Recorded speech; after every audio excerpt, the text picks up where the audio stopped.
Okay, so just some practice with frequency and period, and also oscillations, sort of the things we can find out hopefully fairly quickly when we're working with things that are oscillating. So if we take an example of during exercise, your heart rate goes up to about 50 beats per minute.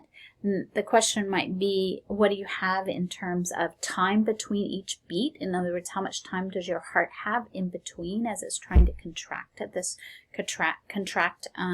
during the exercise?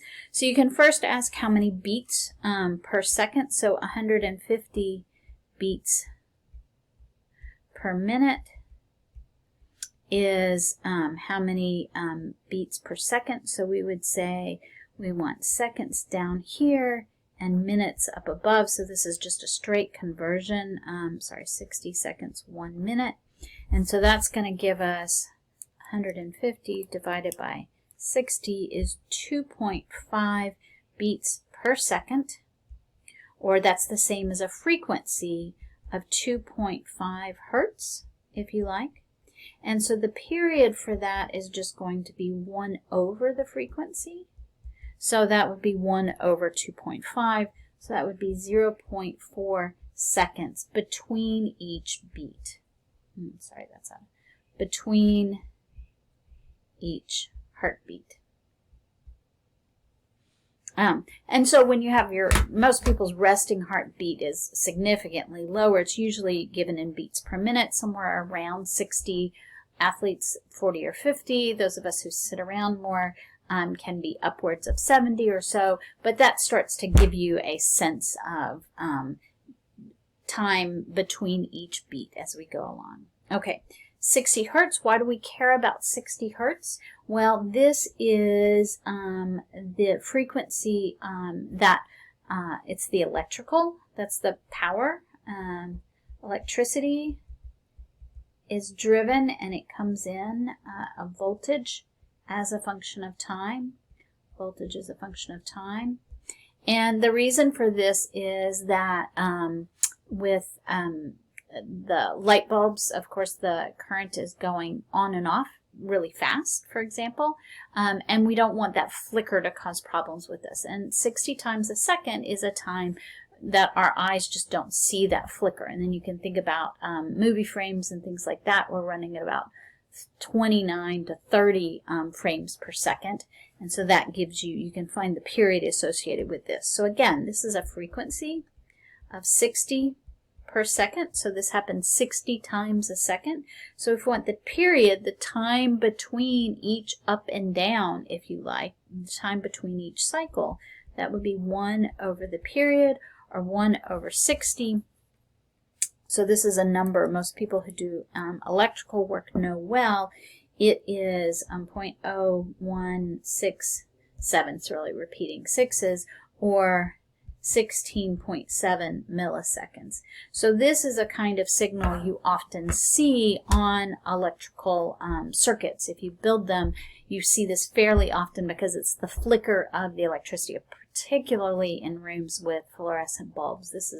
This becomes a real problem in experiments with sensitive electronics. If you want to be measuring the current from, or an electrical signal from like a nerve impulse or an electric eel or something like this, this is something you really have to fight in your surroundings in your lab.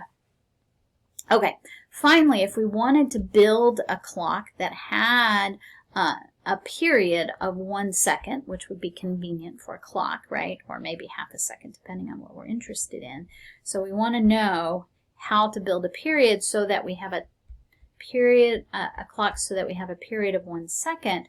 We go back and we look at our expression for a pendulum, It's the period is 2 pi L over G, right? 2 pi square root of L over G. So the period is just 2 pi times square root of L over G. The only thing we need to do is solve for this length, right?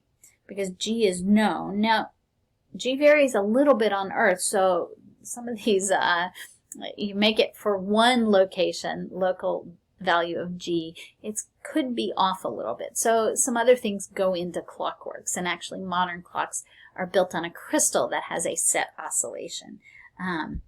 So that works better than this. But all right, so we'll put 9.8 meters per second in. We have 2 pi. We have a 1 here. And so we're going to square everything. We're going to have 1 over 4 pi squared is equal to L over G, or L is equal to 9.8 meters per second squared, multiplying both sides by G, all over 4 times, this is 1 second, of course. So this is times 1 second, just to get our, oh, and this was squared.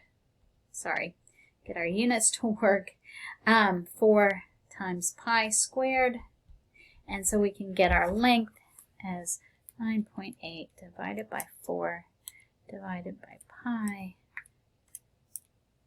And so that gives us a length of about 2.48 meters, or about a fourth of a meter is the length that you need for a period of 1 second.